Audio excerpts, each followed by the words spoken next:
사도신경하심으로 신앙 고백하겠습니다. 전능하사 천지를 만드신 하나님 아버지를 내가 믿사오며 그 외아들 우리 주 예수 그리스도를 믿사오니 이는 성령으로 잉태하사 동정녀 마리아에게 나시고 본디오 빌라도에게 고난을 받으사 십자가에 못 박혀 죽으시고 장사한 지 사흘 만에 죽은 자 가운데서 다시 살아나시며 하늘에 오르사 전능하신 하나님 우편에 앉아 계시다가 저리로서 산자와 죽은 자를 심판하러 오시리라. 성령을 믿사오며 거룩한 공회와 성도가 서로 교통하는 것과 죄를 사하여 주시는 것과 몸이 다시 사는 것과 영원히 사는 것을 믿사옵나이다. 아멘.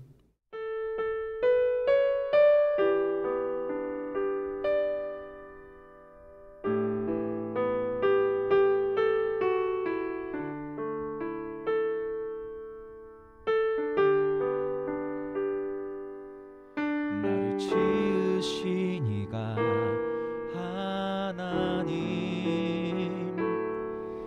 나를 부르신 이가 하나님,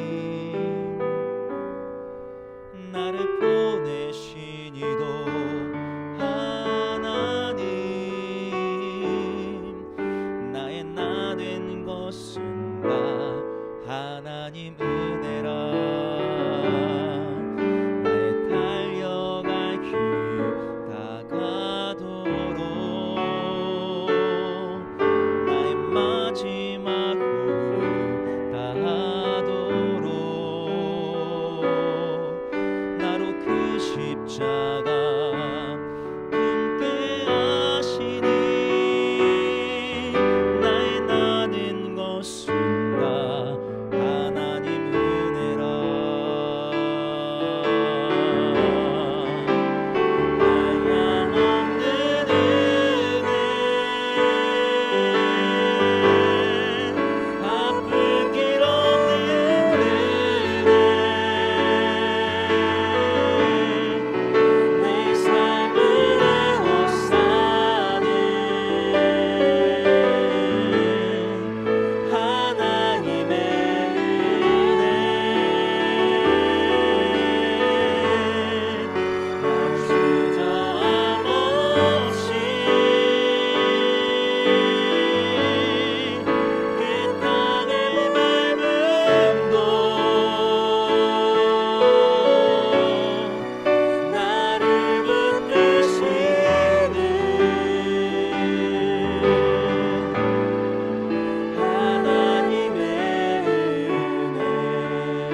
예수께서 외쳐 이르시되 나를 믿는 자는 나를 믿는 것이 아니요 나를 보내신 이를 믿는 것이며 나를 보는 자는 나를 보내신 이를 보는 것이니라.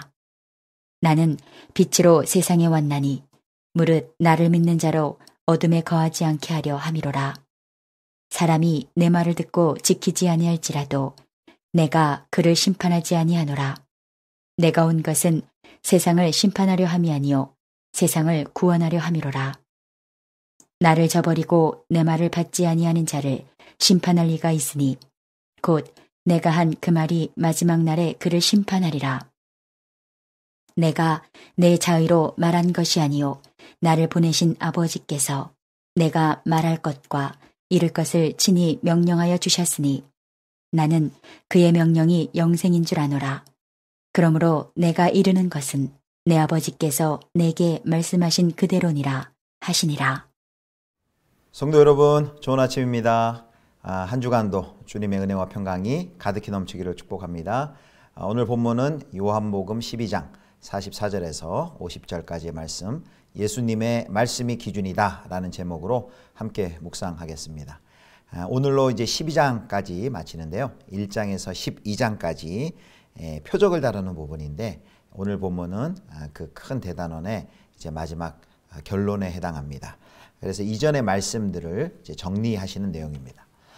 먼저 44절과 45절 첫 번째는 예수님의 정체성, 하나님과의 관계에 근거한 예수님의 정체성을 말씀하십니다. 자, 먼저 44절, 45절 봅니다.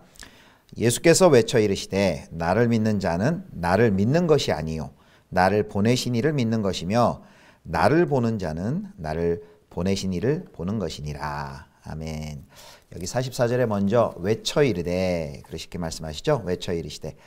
여기 외쳐 이르셨다라는 것은 공적인 선포를 말씀합니다.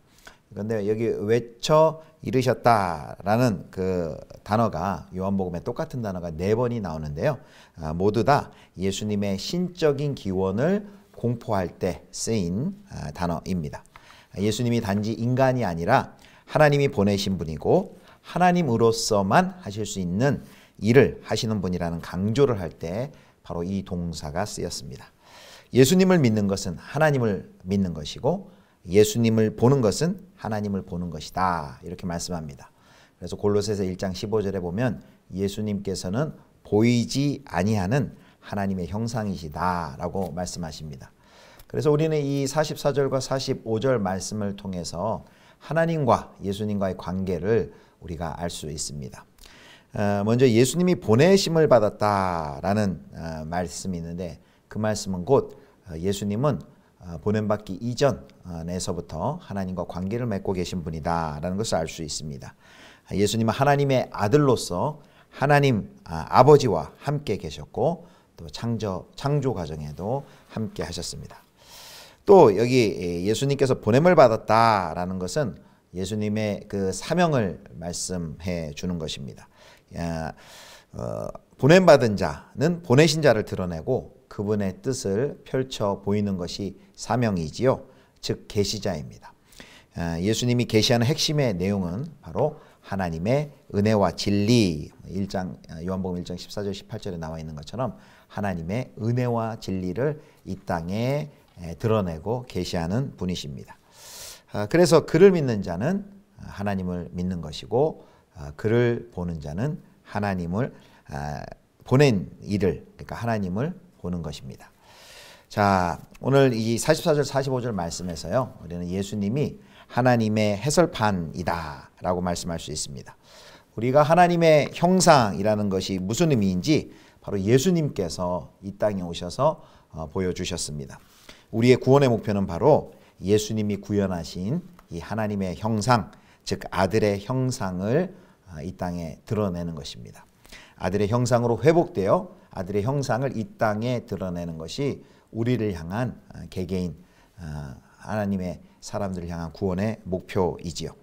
그리고 이제 그 일은 예수님의 몸이요 예수님의 성육신 공동체인 교회를 통해서 이루어질 것입니다. 그래서 교회는 이 땅에 그 하나님의 나라를 보여주는 공동체고요. 또 하나님의 나라를 보여주는 공동체고요. 또 하나님의 백성으로서 그 하나님의 회복된 형상을 이 땅 가운데 드러내는 공동체입니다. 하나님의 말씀을 우리가 들려주고 가르쳐주기 전에 바로 이런 모습, 이런 열매, 그 진리가 실현되고 열매를 맺히는 모습을 이 땅에 우리가 보여줘야 할 의무가 있습니다. 자, 그 다음에 이제 46절인데요. 46절에는 이제 빛으로 예수님이 이 땅에 오신 그 목적, 그 목적에 대해서 말씀하고 있습니다. 자, 12장 46절입니다. 나는 빛으로 세상에 왔나니 무릇 나를 믿는 자로 어둠에 거하지 않게 하려 함이로라. 예, 여기 예수님의 사역의 목적을 말씀하십니다. 그 목적을 뭐라고 말씀할 수 있을까요? 예, 한마디로 세상의 구원입니다. 여기 예수님이 빛으로 세상에 왔다. 그래서 어둠에 거하지 않게 하려 한다라고 해서 이 세상을 어둠에 비유했습니다. 이 세상이 어둡지 않았다면 예수님께서 빛으로 오실 필요가 없으셨겠죠. 어둠이라는 것은 뭘 상징합니까? 이 땅이 바로 죄와 죽음 그리고 사탄이 통치하는 반역의 영역에 속해 있다는 것을 보여줍니다. 그 안에서 죽음을 포함한 하나님의 현재의 심판을 경험하고 있고 장차 하나님이 어둠을 심판할 때 사람들은 그 속에서 멸망할 것입니다. 그런데 예수님의 성육신과 예수님의 그분의 공적 사역은 이런 상황에 처한 사람들을 구원하시기 위함이었습니다. 그래서 십자가 부활은 바로 그 과정의 결정적인 성공의 단계이고 장차 예수 그리스도의 재림으로써 그 구원이 완성이 될 것입니다. 그래서 구원은 어둠의 영역에서 해방되어서 빛의 영역으로 옮겨지는 것입니다. 빛으로 나오는 것은 죽은 자가 살아나는 것과 같습니다.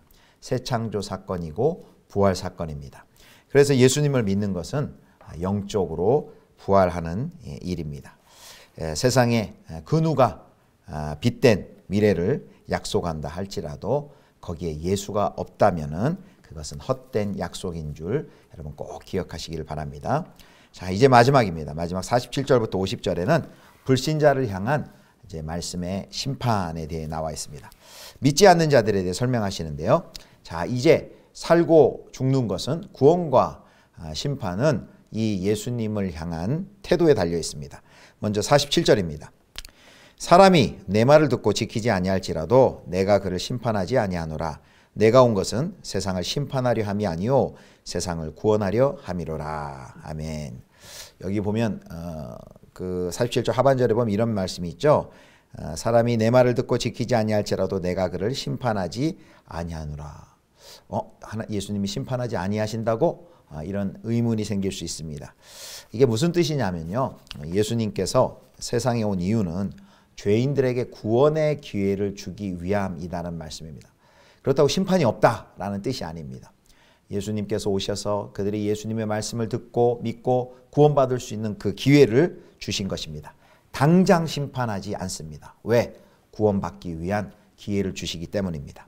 그러나 구원의 손길을 거절하고 심판받을 자리를 고집하는 사람은 결국 마지막 날에 하나님의 심판에 이를 수밖에 없습니다. 그것이 48절에 있습니다.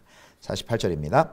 나를 저버리고 내 말을 받지 아니하는 자를 심판할 이가 있으니 곧 내가 한 그 말이 마지막 날에 그를 심판하리라. 아멘. 예수님의 바로 말씀이 예수님의 말씀이 구원과 심판의 기준이 됩니다. 마지막 날 하나님께서 모든 것을 평가하실 때 예수님의 말씀을 듣고도 지키지 않는 자는 심판받게 될 것입니다. 49절 말씀 보겠습니다. 내가 내 자유로 말한 것이 아니요 나를 보내신 아버지께서 내가 말한 것과 이를 것을 친히 명령하여 주셨으니. 아멘. 예수님이 영생의 구원을 위한 하나님의 뜻을 분명히 전했음에도 불구하고 거절했기 때문에 그 선택에 대한 책임을 지게 될 것입니다. 여기 49절 말씀처럼요. 예수님의 권위는 스스로 주장하신 것이 아닙니다. 예수님의 말과 행동도 자의로 하신 것이 결코 아닙니다. 하나님 아버지께서 예수님께서 하실 말과 또 하실 이를 것을 명령하여 주셨습니다. 그래서 그 명령, 그 말씀이 곧 영생입니다. 예수님께서 하나님께서 명령하신 대로 순종하셨듯이 이제 우리도 그 예수님의 말씀에 그대로 순종할 때 우리 또한 우리는 생명을 얻을 것입니다. 다른 길은 없습니다. 다른 구원도 없습니다. 다른 어떤 이야기나 이데올로기나 철학이나 그 어떤 것도 우리를 세상에서 구원할 수 없습니다. 오직 예수님 뿐입니다. 정리하겠습니다. 오늘 이제 44절에서 50절까지의 말씀은 예수 그리스도의 정체성과 그리고 그분의 사역의 목적, 그리고 예수 그리스도를 믿지 않을 때에 어떤 결과가 있는지 우리에게 선명하게 보여줍니다. 요한복음 전체를 통해 독자들이 꼭 들어야 할 말씀이고, 이 말씀은 교회 안의 사람들이나 교회 밖에 있는 사람들이나 동일하게 들어야 하는 진리입니다. 오늘 말씀 요약입니다. 예수님이 곧 하나님이시다. 예수님의 말씀이 곧 하나님의 말씀이다. 예수님의 말씀으로 심판받을 것이다. 말씀이 전해지고 빛이 있을 때 그러므로 믿어야 한다. 예수님의 말씀을 하나님의 말씀으로 인정하고 믿고 받아들이는 자 구원하고 빛 가운데 거할 것입니다. 이 말씀, 예수님을 하나님으로 믿고 하나님의 말씀을 믿음으로 말미암아 구원받고 풍성한 삶을 사시는 우리 성도 여러분 되실 수 있기를 주님의 이름으로 축원합니다. 기도하겠습니다. 하나님 아버지, 어둠 가운데 있었던 저희를 빛으로 인도하여 주시고 영원한 생명을 허락하시니 감사합니다. 이 땅 가운데 살면서 하나님의 말씀에 온전히 순종함으로 하나님의 형상을 드러내며 하나님의 나라를 드러내는 복된 사명의 자리에 서 있을 수 있게 하여 주시옵소서. 하나님, 여전히 어둠 가운데 또 신음하며 방황하는 많은 영혼들에게 이 생명의 주 예수 그리스도를 증거하고 전하는 저희가 되게 하여 주옵소서. 우리 구주 예수 그리스도의 이름으로 기도드립니다. 아멘. 주님 가르쳐 주신 기도하겠습니다. 하늘에 계신 우리 아버지여, 이름이 거룩히 여김을 받으시오며 나라의 임하옵시며 뜻이 하늘에서 이룬 것 같이 땅에서도 이루어지이다.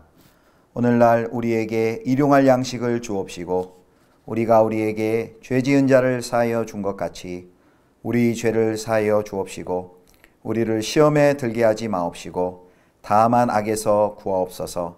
대개 나라와 권세와 영광이 아버지께 영원히 있사옵나이다. 아멘.